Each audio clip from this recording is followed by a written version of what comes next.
Let's just go to the book of Ephesians again. हम इफिसियों की किताब में चलें। I'm seeing from, let's look from Ephesians 1, इफिसियों 1, 5 to 6. 5 और 6 It's on your screen. आपकी स्क्रीन पर है। Okay. Just a little recap and then we'll continue. थोड़ा देखिए हमने क्या सीखा, फिर आगे बढ़ेंगे।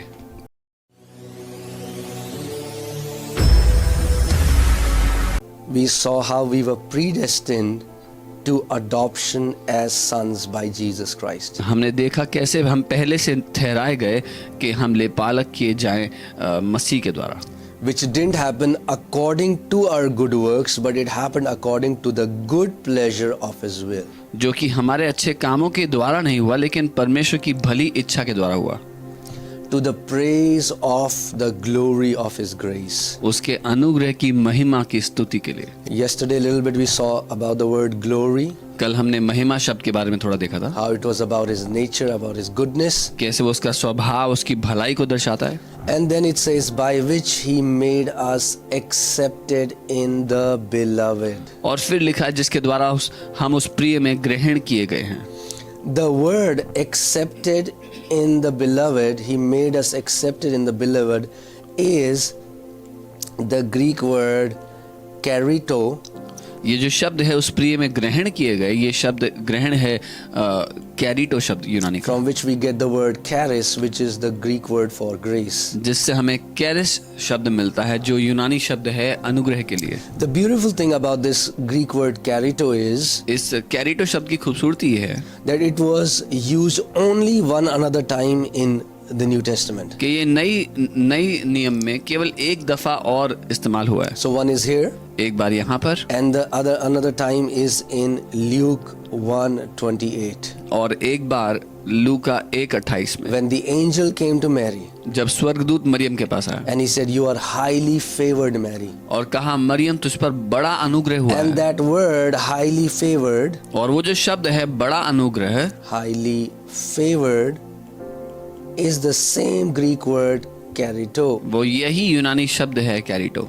That means the Bible here tells us that by which He made us highly favored in the beloved, that is in Christ Jesus. और ये वचन ये है, बाइबल ये कहना चाहिए कि मसीह के द्वारा हमें परमेश्वर ने अति कृपा पाया हुआ या अति तरफदारी में चलने वाला बना दिया है। Think about this, how powerful this is. इसके बारे में सोचे कितना शक्तिशाली है। That Jesus, Yeshu, we were made highly favored in the sight of God because we are in the beloved, because we are in Christ Jesus. हमने बड़ा अनुग्रह, बड़ी तरफदारी पाई है क्योंकि हम मसीह यीशु में हैं। Come on, say this after me. मेरे साथ कहें, I am highly favored मुझ पर बड़ा अनुग्रह है because I am in Christ Jesus. क्योंकि मैं मसीह यीशु में हूँ। And here I am in the beloved. Hallelujah. और यहाँ लिखा है मैं उस प्रिय में हूँ। Amen. Amen. I'm in the beloved. That's how the Father sees His Son Jesus. मैं उस प्रिय में हूँ, ऐसे ही पिता अपने पुत्र यीशु को देखते हैं। And because I am in the beloved, और क्योंकि मैं उस प्रिय में हूँ, I am also a beloved. मैं भी उसका प्रिय हूँ। Amen. So I want you to understand this, that मैं He चाहता हूँ made समझें। us accepted. Here, accepted doesn't mean that we were tolerated. God somehow just tolerated us, and He accepts us not because He wants to, but it's not. God is not tolerating us. It's not about that we are accepted here. Accepted here, when we see in Greek, then we understand accepted here is the Greek word karito, which means we are highly favored. और यहाँ पर जब लिखा है कि हम ग्रहण किए गए उस प्रिय में, तो ये ग्रहण वैसा नहीं है कि परमेश्वर हमें झेल रहा है या ग्रहण तो करना नहीं चाहता लेकिन करना पड़ रहा है उसको मसीह के कारण। लेकिन ये शब्द जो है ये बहुत ही शक्तिशाली शब्द है कैरिटो, जिसका अर्थ है एक बड़ी तरफदारी हमने उसमें पाई है। Amen. Amen. Because you have to understand, whatever the Father did, He made us accepted in the beloved. It was according to the good pleasure of His will. क्योंकि आपको ये याद रखना है कि जो कुछ उसने किया, जो कुछ पिता ने किया, हमें ग्रहण किया, हमें बड़ी तरफदारी दिया, क्योंकि यही उसकी भली इच्छा के अनुसार था। Amen. It Amen. pleased Him before time began. इससे पिता को प्रसन्नता मिली समय की भी शुरुआत से पहले। So let me say that again. The Lord does not tolerate us. मैं ये कहूँगा प्रभु हमें झेल नहीं रहा है, पिता हमें झेल नहीं रहा He है, loves us. वो हमसे प्यार करता है। In Zephaniah 3:17 it says he rejoices over us with joy. ज़फनिया 3:17 में लिखा है कि वो हमारे ऊपर गानों के द्वारा प्रफुल्लित होता है, आनंदित होता है, हमारे ऊपर गाने गाता है। Amen. Isn't that such a good news? क्या ये एक बहुत भली खबर नहीं? All right, so this was just a recap. सिर्फ रिकैप था।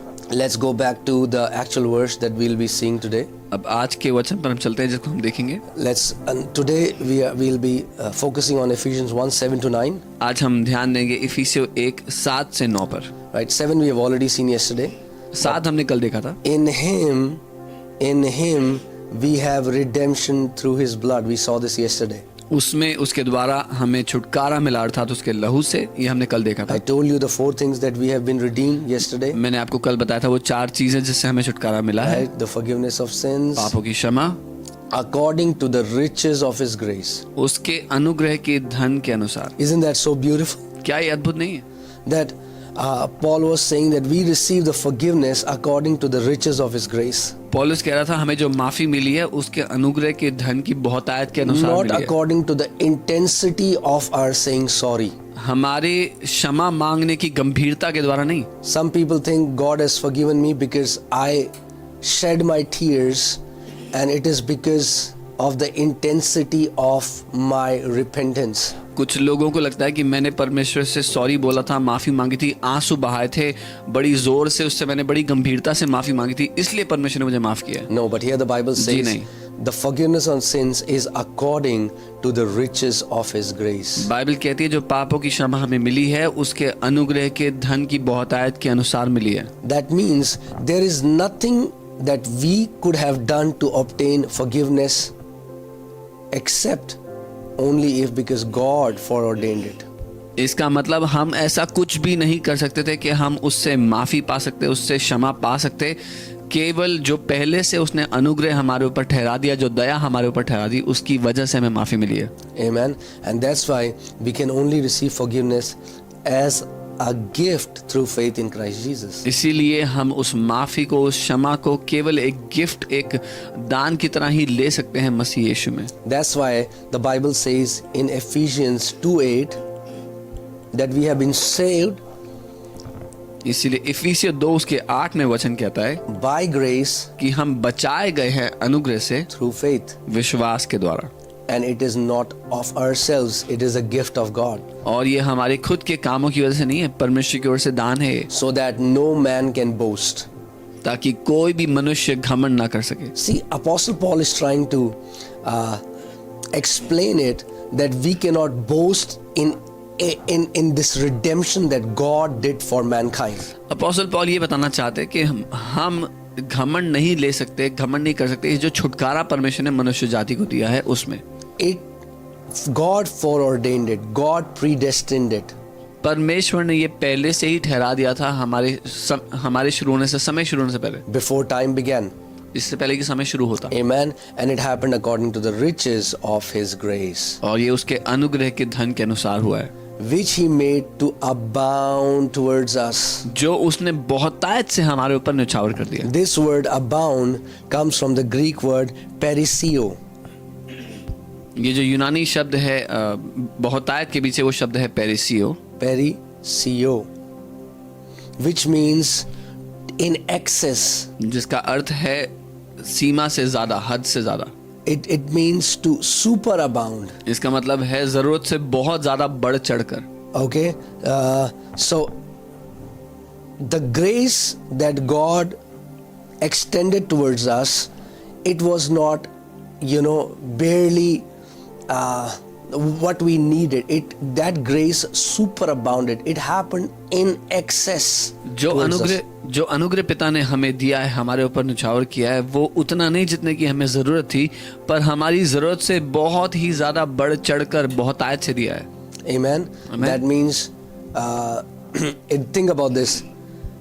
If I can explain it like that, if you needed a glass of water, अगर मैं ऐसे समझा सकूं, अगर आपको पानी का एक गिलास चाहिए था and God gave you an ocean, और परमेश्वर ने आपको एक समुद्र दे दिया, that's also nothing compared to what the riches of his grace is. तो वो भी तुलना में बहुत ही थोड़ा होगा उसके अनुग्रह की बहुतायत के सामने। If one drop of water could have saved you अगर एक बूंद पानी से आपका उद्धार हो सकता था, and God gave you the entire ocean. तो और परमेश्वर ने आपको पूरा का पूरा समुद्र दे दिया। That's what Apostle Paul is trying to explain, and I'm telling you, the words are not enough to explain. That's why whenever you read Ephesians, when I read Ephesians, I feel like Apostle Paul is getting short of words to explain the riches of his grace. और इसीलिए जब आप ये पढ़ते हैं तो ये शब्दावली में या शब्दों में बहुत ही कठिन है उस बहुतायत को समझा पाना।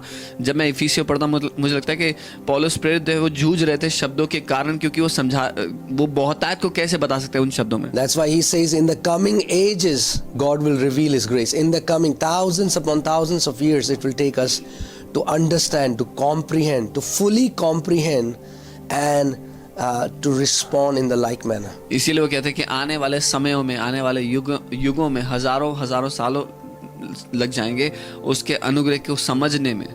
Okay, so let me just clear this up and then I want to focus on another word, which he made to abound towards us in all wisdom and prudence. सारी बुद्धि के अनुसार, सारे ज्ञान के अनुसार उसने हम पर वो प्रकट किया।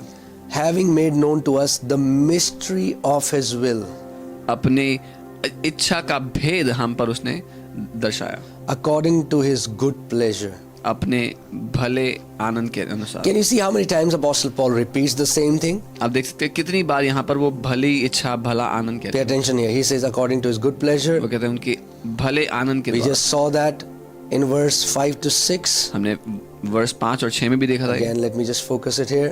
Here it says, according to his good pleasure of his will. परमेश्वर की सुइच्छा के उसके आनंद के अनुसार। In the next verse, he again says that he made known to us the mystery of his will according to his good pleasure. अगले वचन में फिर से लिखा है कि अपनी इच्छा के अनुसार, अपनी भली इच्छा में आनंद के अनुसार उसने अपनी इच्छा में बताई, Which he purposed in himself. जो उसने पहले से हमारे अंदर रखी थी। Now, हमारे लिए pay attention to these words, wisdom, prudence, and mystery of his will. अब यहाँ ध्यान देना इन शब्दों पर जो बुद्धि और ज्ञान और उसके इच्छा का भेद यहाँ पे लिखा है। Now this mystery word comes from the Greek word mysterion, ये जो भेद शब्द है मिस्टीरियन शब्द से आता है, which means a truth that cannot be perceived by your human human senses. It has to be revealed by God. और ये जो भेद है ये ऐसा भेद है जो आप मनुष्य की ज्ञानेंद्रियों के दौरान नहीं जान सकते, ये परमेश्वर की ओर से प्रकट ही किया जा सकता है। Okay, let me tell you again. All right. So pay attention. Wisdom and prudence. बुद्धि और ज्ञान। Pay attention to these words, wisdom and prudence, having made known to us the mystery of his will. उसकी इच्छा का भेद बताने के, Having made known to us हमारे ऊपर प्रकट करने के लिए, according to his good pleasure. So it was his good pleasure तो ये to उसकी- reveal the mystery of his will in all wisdom and prudence. तो ये पिता के लिए एक भला आनंद था कि वो पूरे बुद्धि और ज्ञान में अपनी इच्छा का भेद हम पर प्रकट करे। All right. Let's see now 1 Corinthians chapter 2 verses 7 to 8. अब देखते हैं पहला कुरिन्थियों 2 अध्याय और 7 से 8। Let's see what Apostle Paul says. देखते हैं पौलुस प्रेरित But क्या कहते हैं। we speak the wisdom of God in a mystery. Hallelujah. पर हम परमेश्वर का वह गुप्त ज्ञान भेद की रीति पर बताते हैं, The hidden wisdom. वो छुपा हुआ ज्ञान। Okay, which wisdom is this? ये कौन सा ज्ञान It है? is the hidden wisdom ये वो छुपा हुआ ज्ञान है which God ordained before the ages for our glory. जो कि परमेश्वर ने सनातन से हमारी महिमा के लिए ठहराया। Oh, now wait a minute. This is so powerful. ये बहुत शक्तिशाली है। The Bible says बाइबल कह रही this है wisdom of God ये जो परमेश्वर की बुद्धि is a उसका ज्ञान mystery. है, ये एक भेद है, is the hidden wisdom. ये वो छुपा हुआ भेद है। That means God hid it. मतलब परमेश्वर ने इस बुद्धि को छुपा दिया था, God ordained before the ages for our glory. जो परमेश्वर ने सनातन से शुरुआत से ही हमारी महिमा के लिए ठहराया। That means इसका this mystery ये जो भेद है was not hidden from us. It was hidden for us. ये जो भेद है ये हमसे नहीं छुपाया गया, हमारे लिए छुपाया गया है। Amen. Hallelujah. Just look at this wisdom of God. But we speak, Apostle Paul says, hey, we are not speaking the wisdom of the world. We are not saying things which the other people are saying. This is not the wisdom of the world. This is not the wisdom that comes from reading a book. This is the wisdom of God. This comes from God Almighty. This is the wisdom of God. और फिर पौलुस प्रेरित कहते हैं जो बुद्धि है ये किताबें पढ़ने से या दुनिया से या ज्ञान के द्वारा नहीं आता है, परमेश्वर की बुद्धि है, परमेश्वर का ज्ञान है, परमेश्वर की ओर से आता है। Because this was the hidden wisdom. You couldn't find it in any book. क्योंकि ये छुपा हुआ ज्ञान था, ये किसी किताब में ना मिलता। This was the wisdom of God. ये We speak परमेश्वर wisdom of का- God in a mystery. परमेश्वर का ज्ञान And जो I'm going to भेद show था। you in a while what that mystery is. और मैं थोड़ी देर में बताऊंगा वो भेद क्या है, Which God ordained before the ages for our glory. जो परमेश्वर ने शुरुआत से हमारी महिमा के लिए ठहरा दिया। Now, hear this. Which none of the rulers of this age knew. जो इस समय के हाकिमों में से, इस संसार के हाकिमों में से कोई नहीं जानता था। They did not know what? वो They क्या didn't नहीं know the जानते? hidden wisdom. They didn't know the wisdom of God. वो उस छुपे हुए ज्ञान, उस परमेश्वर की बुद्धि को नहीं जानते थे। For had they known, क्योंकि अगर उनको पता होता they would not have crucified the Lord of glory. तो वो तेजो में प्रभु को क्रूस पर ना चढ़ाते। Isn't that powerful? क्या ये शक्तिशाली नहीं है? That means none of the best people, the most wise, knowledgeable, the most intellectual people of that age, they didn't know this mystery. इसका मतलब कोई भी उस समय के जो बुद्धिमान विशेषज्ञ ज्ञानी लोग थे उनमें से कोई भी इस भेद को नहीं जानता था, Because it was hidden. क्योंकि ये छुपा हुआ था। It was hidden ये छुपा for our glory, the Bible हमारी says. महिमा के लिए, बाइबल कहती For our glory. है। हमारी ही महिमा How के लिए। powerful is that? ये कितना शक्तिशाली है। Because if they would have known this hidden wisdom, क्योंकि अगर वो इस छुपे हुए ज्ञान को जानते they होते would not have crucified the Lord of glory. तो वो महिमा के उस राजा प्रभु यीशु मसीह को क्रूस पर ना That चढ़ाते। tells me the wisdom of God, which is a mystery, has to do something with the crucifixion of Lord Jesus. इससे मुझे पता लगता है कि परमेश्वर की जो बुद्धि है वो प्रभु यीशु मसीह के क्रूस से कुछ उसका लेना देना है, जो परमेश्वर की हिंदी में बुद्धि देखिए, का भेद है। परंतु हम परमेश्वर का जो गुप्त ज्ञान था वो किससे था? अगर उनको पता चलता तो वे तेजो में प्रभु को क्रूस पर न चढ़ाते। इसका मतलब वो परमेश्वर का जो गुप्त ज्ञान है वो मसीह के क्रूस में जाने से संबंध रखता है। That hidden wisdom of God has something to do with the Lord being crucified. We'll see it now. अब देखिए। All right. And now पहले मैं आपको एक बात बता दूं, so that you understand the nature of Father. ताकि आप पिता के नेचर को समझें। The only way we can receive this hidden wisdom एकमात्र तरीका कि हम ये छुपा हुआ ज्ञान पा सके is by humility. वो है नम्रता। Is by humility. I want you to pay attention and understand. If you want to receive a revelation from God, मैं it चाहता is हूँ only through humility. इस बात को समझ लो, अगर आप परमेश्वर से कोई प्रकाशन पाना चाहते हो तो केवल नम्रता के द्वारा ही पा सकते Okay, हो। let's see the scripture. Matthew 11:25 to 26. मत्ती 11:25-26। Let's see what Lord Jesus is saying. हम देखते हैं प्रभु यीशु क्या कह रहे हैं। At that time, Jesus answered and said, उसी समय यीशु ने कहा, I thank you, Father, हे पिता, मैं धन्यवाद देता हूँ, Lord of heaven and earth, स्वर्ग और पृथ्वी के प्रभु, that you have hidden these things. I want you to pay attention. You have hidden these things कि तूने इन बातों को छिपा रखा from the wise and prudent. ज्ञानियों और समझदारों से। Whom does the Father hide his secrets? पिता किससे छुपाता है अपने ज्ञान को? From the wise and prudent. ज्ञानी लोगों से और समझदार From लोगों those से। who think they are somebody. वो जिनको लगता है कि वो कुछ हैं, Those who are filled with the pride of their knowledge and their wisdom. वो जो अपने ज्ञान के घमंड में, अपने ज्ञान के घमंड से भरे हुए हैं। You have hidden these things from the wise and prudent and have revealed them to babes. पिता, तूने अपने ज्ञान को उन ज्ञानी और समझदारों से छिपा रखा है पर बच्चों पर प्रकट किया है। Amen.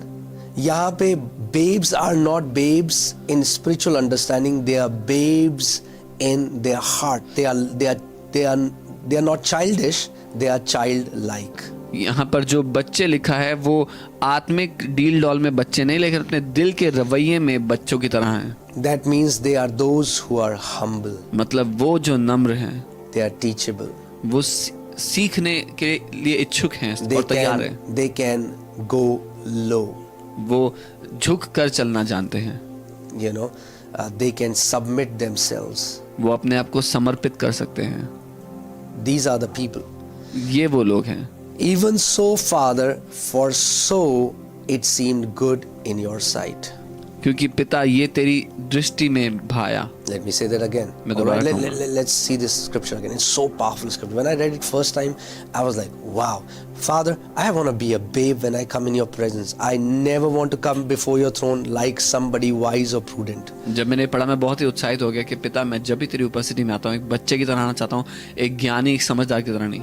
At that time, Jesus answered, I thank you. And Jesus is thanking the Father for this. I thank you, Father, Lord of heaven and earth, that you have hidden these things from the wise and prudent. Now, you know, there were so many wise people that were born, you know, Pluto and Galileo, and then there are so many intellectuals who gave a lot of good, you know, theories and principles, but yet this hidden wisdom was not revealed to them. It was revealed to babes. और उस समय यीशु ने कहा, हे पिता, वो धन्यवाद देता है पिता को क्योंकि बहुत से ज्ञानी लोग इस पूरे समय में पैदा हुए हैं। प्लूटो, गैलीलियो, बहुत से ज्ञान रखने वाले समझदार लोग जिन्होंने बहुत सारी थ्योरी और प्रिंसिपल सिखाए, लेकिन परमेश्वर ने ये ज्ञान उन पर नहीं बच्चों पर प्रकट किया है। Amen. Jesus came and chose some fishermen. Jesus chose some very ordinary people who are not something or somebody in that world. यीशु मसीह आए और साधारण मछुआरों को चुन लिया, ऐसे लोगों को चुन लिया जो कुछ भी नहीं थे।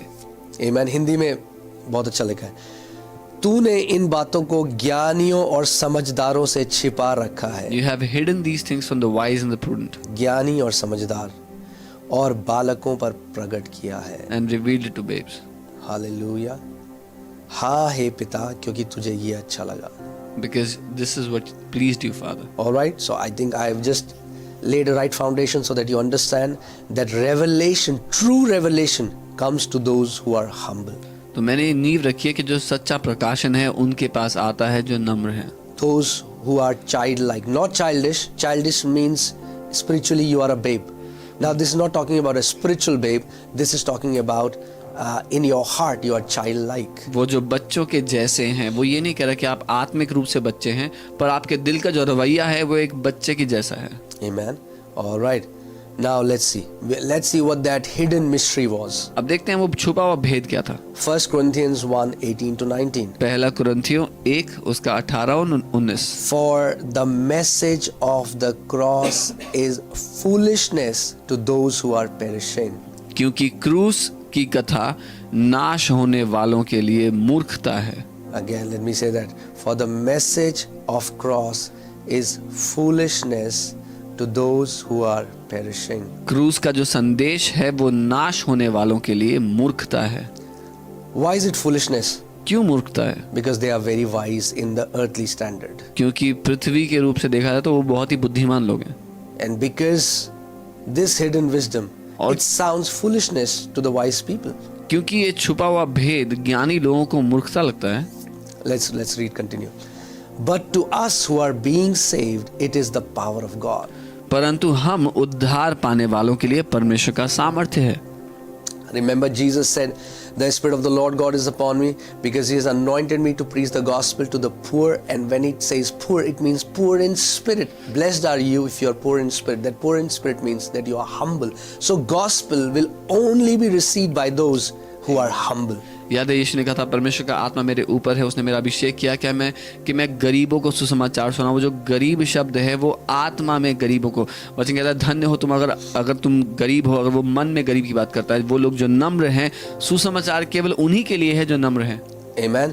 For us who are being saved, हम जो उद्धार पा रहे हैं, the message of cross is not foolishness. हमारे लिए क्रूस की जो संदेश है वो मूर्खता नहीं है। It doesn't sound foolishness to us. हमें वो मूर्खता नहीं लगता। It is the power of God. हमारे लिए वो परमेश्वर का When सामर्थ्य we है। hear about the message of the cross, we know it is the power of God. जब हम क्रूस की वो संदेश को सुनते हैं हमें पता है कि ये परमेश्वर का सामर्थ्य है, For it is written, क्योंकि लिखा है I will destroy the wisdom of the wise मैं ज्ञानवानों के ज्ञान को नष्ट कर दूंगा and bring to nothing the understanding of prudent. और समझदारों की समझ को तुच्छ कर Are you दूंगा। getting it now? आप समझ रहे हैं? How does God destroy the wisdom of wise? परमेश्वर कैसे नाश करता है ज्ञानवानों के ज्ञान को, How does he bring to nothing the understanding of the prudent? कैसे समझदारों की समझ को तुच्छ करता है? By hidden mystery. छुपे हुए भेद के द्वारा, By hiding a mystery from wise and prudent. एक भेद को, एक बात को भेद करके, छिपा करके ज्ञानी और समझदार लोग And से, to present a truth in that way that it sounds foolishness to them. और एक सत्य को इस तरह से प्रकट करके कि उनको मूर्खता लगेगा। वो So the message of cross, जो संदेश है ये क्रूस का, it was the hidden wisdom, hidden mystery before the world began. वो छुपी हुई बुद्धि था जो जगत की शुरुआत से पहले रखा गया। Amen. आमीन। How you respond to the message of cross will tell if you are humble or if you are wise according to the worldly standard. आप कैसे इस क्रूस के संदेश को प्रत्युत्तर देते हो, इससे मालूम होगा कि आप दुनिया के रूप से ज्ञानी हो या समझदार हो या नहीं। If you are wise according to the worldly standard, you will think that this message is foolishness. अगर दुनिया की नजरों में आप ज्ञानी हो तो आप कहोगे ये संदेश तो मूर्खता भरा है। Amen. And all those people who reject the message of the cross, the Bible says they are going to perish. To those who are perishing. और वो सब लोग जो क्रूस के समाचार को ठुकराते हैं, बाइबल कहती है वे नाश हो रहे हैं, वो नाश हो रहे हैं। So if you look at in the perspective of eternity, अगर आप अनंत के दृष्टिकोण से देखो, all the wise were actually fools. सारे जो ज्ञानी लोग थे असल में वो मूर्ख थे।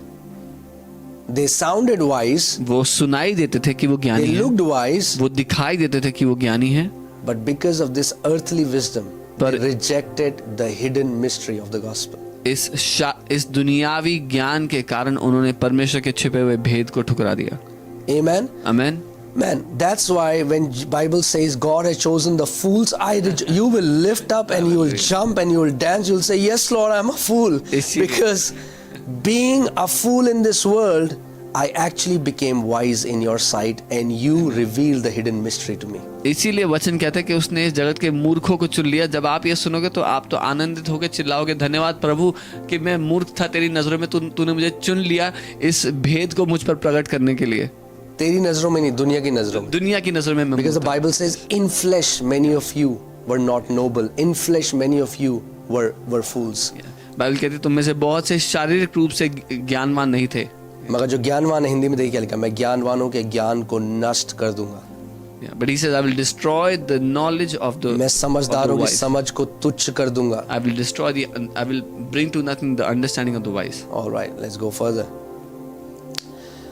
For since in the wisdom of God, I'm just talking about wisdom, so now you understand, wisdom is not, I have read 600 books. Wisdom is to be humble and to receive the gospel. The wisdom today is to become humble and to respond in the right manner to the message of the cross.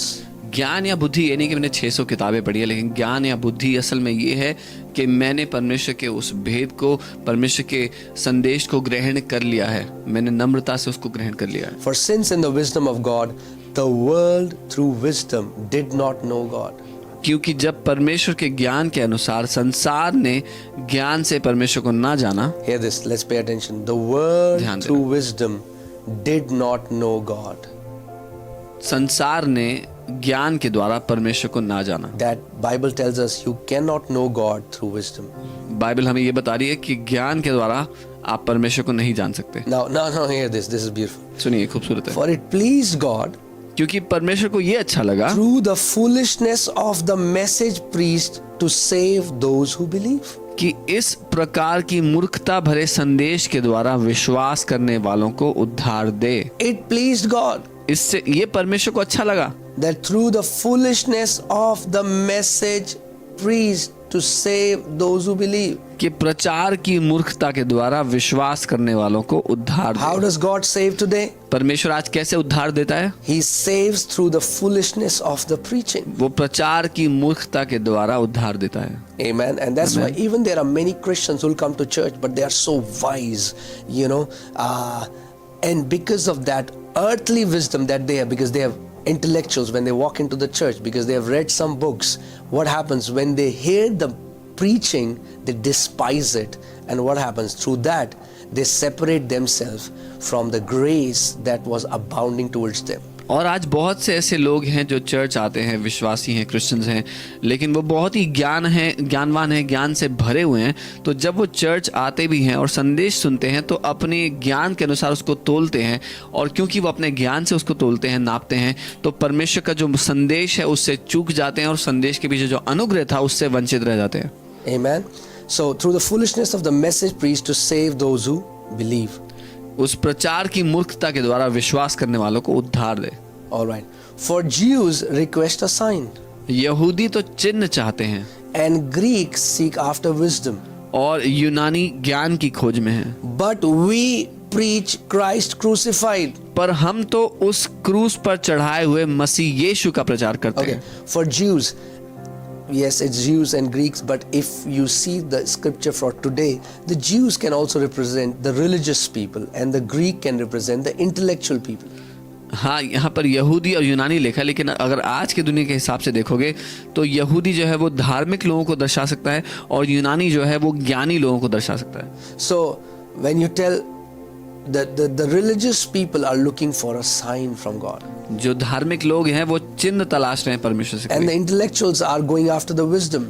और ज्ञानी लोग ज्ञान के पीछे भाग रहे हैं। But we preach Christ crucified. परंतु हम तो उस क्रूस पर चढ़ाए हुए मसीह यीशु का प्रचार To the करते हैं, Jews a stumbling block, जो कि यहूदियों के लिए ठोकर का कारण है and to the Greeks foolishness. और यूनानियों के लिए मूर्खता है। But to those who are called, परंतु जो बुलाए हुए हैं, hallelujah, you remember, we were chosen, we are called. याद है हमने But to इसके बारे those में, who are called, both Jews and Greeks, Christ, the power of God and the wisdom of God. हमने बात की इस बारे में कि जो हम बुलाए गए हैं, पहले से ही चुने गए हैं, और यहाँ लिखा है परंतु जो बुलाए हुए हैं, क्या यहूदी क्या यूनानी, उनके निकट मसीह परमेश्वर की सामर्थ्य और परमेश्वर का ज्ञान है। The wisdom. So now, who is the wisdom of God? कौन है परमेश्वर का वो ज्ञान, उसकी बुद्धि? Christ. मसीह।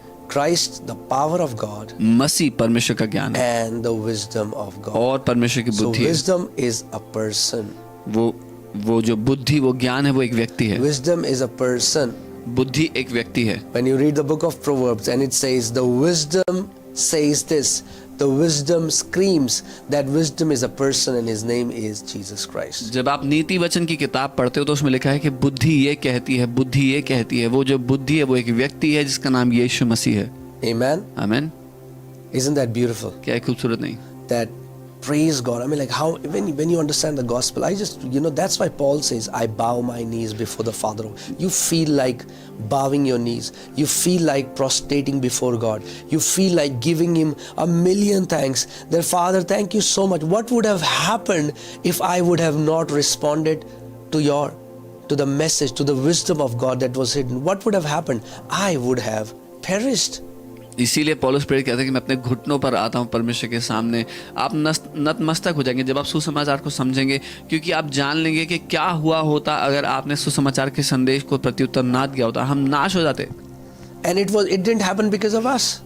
और ये हमारे कारण नहीं हुआ, Not because we are good, इसलिए नहीं कि हम बड़े अच्छे हैं, but because He chose us. पर इसलिए कि उसने हमें चुना है। Oh, what an amazing God we serve. क्या ही अद्भुत परमेश्वर जिसकी हम Thank you, सेवा करते Father, हैं। धन्यवाद that the पिता wisdom of this world did not corrupt us. कि इस दुनिया के ज्ञान ने हमें भ्रष्ट नहीं किया। Thank you, Father, धन्यवाद पिता that we were able to receive that hidden mystery. कि हम इस छुपे हुए भेद को ग्रहण कर पाए। Thank you, Father, that you have hidden it to wise and prudent, but you revealed it to us. धन्यवाद पिता कि आपने ज्ञानी और समझदारों से इस बात को छुपा दिया और हम पर प्रकट किया। What a great grace. क्या महान अनुग्रह हम All पर right, let's go further.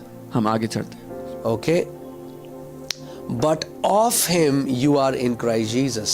परंतु उसी की ओर से तुम मसीह यीशु में As हो। I was saying, it's not because of anything that we have done. जैसे मैं कह रहा था, हमने जो कुछ भी किया उसकी वजह से नहीं, It's not because of us, हम हमारे कारण नहीं, but of Him. पर उसकी वजह से, or I can say it because of him. या मैं कह सकता हूँ कि उसी के कारण, You can say it because of him I am, because of him, that means because of the Father I am in Christ Jesus. आप ये कह सकते हैं उसी की वजह से, पिता की वजह से मैं मसीह में हूँ। Why? क्यों? Because for God so loved the world. क्योंकि परमेश्वर ने संसार से, जगत से ऐसा प्रेम किया। Amen. आमीन। Because he so loved the world. Because of him you are in Christ Jesus, who became for us wisdom from God. Hallelujah. उसी के कारण तुम मसीह में हो, जो परमेश्वर की ओर से हमारे लिए क्या बन गया? बुद्धि बन So गया। what is the wisdom of God? क्या है परमेश्वर की बुद्धि? Christ Jesus. Masih Yeshu, He is the wisdom of God. वो Wisdom परमेश्वर की from बुद्धि God. है, परमेश्वर की ओर से ज्ञान है। And not just he became wisdom for us, और सिर्फ हमारे लिए बुद्धि and नहीं he बन didn't गया, become wisdom for himself. वो अपने लिए बुद्धि नहीं बना। He always had godly wisdom. He is the godly wisdom, but he became for us. उसके पास हमेशा से ज्ञान और बुद्धि था, वही परमेश्वर का ज्ञान और बुद्धि है, पर वो हमारे लिए वो बुद्धि बन गया। Wisdom from God परमेश्वर से बुद्धि बन and गया, righteousness और धार्मिकता बन and गया, sanctification और पवित्रता बन गया, and redemption. और छुटकारा बन Isn't गया। that beautiful? क्या ये खूबसूरत That नहीं? Jesus has become for you and me wisdom from God. कि यीशु मसीह आपके और मेरे लिए परमेश्वर की बुद्धि बन गया। So if you want to see the wisdom, अगर आप उस बुद्धि को देखना how चाहते हो, does the wisdom of God look like? तो परमेश्वर की बुद्धि कैसे काम It करती looks है? like Jesus. वो यीशु जैसी नजर If आती you है। want to be wise according to God and not according to this world, अगर आप परमेश्वर के अनुसार बुद्धिमान होना चाहते हो, इस दुनिया के अनुसार नहीं, then live like Jesus. तो फिर यीशु की तरह जियो, Act like him. यीशु की तरह काम करो, Ask God for a nature like him. परमेश्वर से उसके जैसा स्वभाव मांगो। Okay, and he became righteousness, sanctification, redemption. We'll study these words in the coming studies. वो बुद्धि, ज्ञान, छुटकारा बन गया। आने वाली स्टडीज में हम इन शब्दों को पढ़ेंगे That as it is written, कि जैसा लिखा है, he who glorifies, वो जो महिमा देता है, let him glory in the Lord. वो प्रभु में महिमा करे। Hallelujah. We don't glory today in our wisdom, हम अपने ज्ञान पर आज घमंड नहीं करते, because Paul says knowledge, what does knowledge do? Knowledge puffs up. क्योंकि पौलुस कहते हैं ज्ञान घमंडी बना देता है। Amen. If you are not receiving the wisdom from God, but wisdom of God, what does wisdom of God do? Wisdom of God makes us humble. It makes us peaceable. अगर आप परमेश्वर से बुद्धि नहीं पा रहे, परमेश्वर की जो बुद्धि है वो हमें नम्र बनाती है, शांत बनाती है। Amen. Hallelujah. So I'm just getting a scripture, so let me just go there. Let's go to James 3:17. Hallelujah. याकूब 3 उसके 17 पे हम चलते हैं। Okay. James 3:17. I just want to tell you about the wisdom. But the wisdom that is from above. पर जो ज्ञान ऊपर से आता है, Okay, but the wisdom that is from above is first pure, वो पहले तो पवित्र है, then peaceable, फिर मिलनसार है, gentle, कोमल है, willing to yield. और समर्पण करने के लिए इच्छुक है। If you see people who are wise, अगर आप according देखेंगे- to earthly standard, they don't want to yield to anyone. They don't want to submit. अगर आप देखेंगे वो लोग जो दुनिया के हिसाब से ज्ञानी होते हैं, वो किसी के अधीन समर्पित होना नहीं चाहते हैं। Let's see from 15 so that you understand. हम 15 से देखते हैं इसको, ताकि आप On समझें। the right side of the screen, you will see the translation in Hindi. On the left side, you will see it in English. आपको Hindi translation दिख जाएगा स्क्रीन पे राइट साइड पे। Okay. It says, this wisdom यह ज्ञान does not descend from above, वह नहीं जो but ऊपर is earthly, sensual, demonic. यह ज्ञान वो नहीं जो ऊपर से उतरा, पर सांसारिक और शारीरिक और शैतानी है। The earthly wisdom, Bible calls it demonic. जो सांसारिक ज्ञान है, परमेश्वर का वचन उसे शैतानी कहता है। Okay. Because what is it? 14 verse. But if you have bitter envy and self-seeking in your heart, do not boast and lie against the truth. So what does earthly wisdom do? It makes you self-seeking. It makes you boast. It makes you show everyone, look how great I am. 14वीं आयत में लिखा है, पर यदि तुम अपने मन में कड़वी डाह और विरोध रखते हो, तो सत्य के विरोध में घमंड ना करना और ना तो झूठ बोलना। अगर कोई अपने ही घमंड में रहता है, तो वो दूसरों को बुरा कहता है। Amen. All right. Because, see, the wisdom does not descend above, earthly, sensual, demonic. For where envy and self-seeking exists, confusion and every evil thing are there. क्योंकि ये ज्ञान ऊपर से नहीं उतरा, सांसारिक शारीरिक शैतानी है, क्योंकि जहाँ डाह और विरोध होता है वहाँ बखेड़ा और हर प्रकार का दुष्कर्म भी होता है। But the wisdom that is from above is first pure. पर जो ज्ञान ऊपर से आता है वो पहले तो शुद्ध है, पवित्र है। So understand this, there is a wisdom that comes from God and there is a wisdom that comes from the world. एक बुद्धि, एक ज्ञान है जो परमेश्वर से आता है, और एक बुद्धि और ज्ञान है जो दुनिया से आता है। I am not saying that we will not read the books of this world, you will not send your kids to school. That's not what I am saying. मैं I'm ये not नहीं talking कह रहा about the generic wisdom, but I am talking about there is a wisdom that Satan brings subtly to corrupt earthly minds, which looks very practical, which looks very right at that right moment, but it's actually demonic. It's given to you so that you will not submit to the truth of God's word. मैं ये नहीं कह रहा हूँ कि हम लोग अपने बच्चों को स्कूल ना भेजें, हम दुनिया में जो लोगों ने किताबें लिखी हैं वो ना पढ़ें, वो एक अलग तरह का ज्ञान है। मैं बात कर रहा हूँ उस शैतानी ज्ञान की जो शैतान आपकी ज़िंदगी में अलग अलग समयों पर परिस्थितियों में लेके आता है, जो आपको लगेगा कि ये करना तो बड़ा प्रैक्टिकल है, लेकिन असल में वो ज्ञान शैतानी है। But the wisdom that is from above is first pure, then peaceable. जो ज्ञान ऊपर से आता है वो पहले तो पवित्र है और फिर मिलनसार है। Praise God. How would I know that you are a wise person? If you are a peaceable person, there are so many Christians who come to church, they want to fight with everyone. That tells me you're not wise in the Father's sight. Because a wise person, a prudent person in Father's sight will be a peaceable person. और मुझे कैसे पता चलेगा कि आप एक बुद्धिमान व्यक्ति हैं परमेश्वर की दृष्टि में, अगर आप मिलनसार हैं? बहुत से मसीह लोग चर्च में आते हैं, फिर चर्च में झगड़ा करते हैं लोगों से, इससे मुझे मालूम होता है कि परमेश्वर की दृष्टि में आप बुद्धिमान नहीं हैं। But most of those people are those who think they are very wise. लेकिन वो सारे वही लोग हैं जो सोचते हैं कि वो बड़े बुद्धिमान हैं। But the wisdom that is from above is first pure, then peaceable. पर जो बुद्धि ऊपर से आती है पहले तो वो पवित्र है, फिर Gentle. मिलनसार है, कोमल है, Gentle, कोमल है, willing to yield, समर्पण करने के लिए तैयार है, full of mercy and good fruits, दया से और अच्छे फलों से लदा हुआ है, without partiality and without hypocrisy. और पक्षपात और कपट रहित होता है। Hallelujah. Let's come back. Hallelujah. आइए वापस। All right. So now you understand. I just gave you a little bit. It's a very, I don't want to go in detail because I don't know when we'll finish Ephesians if we go like this. मैं ज़्यादा गहराई में नहीं जाना चाहता, पता नहीं इफिसियों कब खत्म होगा ऐसे। Amen. But I want you to understand the wisdom that comes from the Father. लेकिन मैं चाहता हूँ आप समझे उस बुद्धि को, उस ज्ञान जो परमेश्वर की ओर से आता है उसे। Amen. And thank God. और प्रभु को Thank धन्यवाद, God प्रभु को that धन्यवाद we were not wise according to the worldly standards. कि हम दुनिया के स्तर से बुद्धिमान नहीं। Thank God धन्यवाद हो that पिता। people when they look at us they think we are fools. Thank God. जब लोग हमें देखते हैं उनको लगता है हम मूर्ख हैं। प्रभु को धन्यवाद हो इसके लिए, Because the message of the cross is foolishness to them. क्योंकि क्रूस का संदेश उनके लिए मूर्खता है। But it's foolishness to them because they are perishing. पर उनके लिए मूर्खता इसीलिए क्योंकि वो नाश हो रहे हैं। But for us it is the power of God. पर हमारे लिए वो परमेश्वर का सामर्थ्य है। Hallelujah. हालेलुया। Praise God.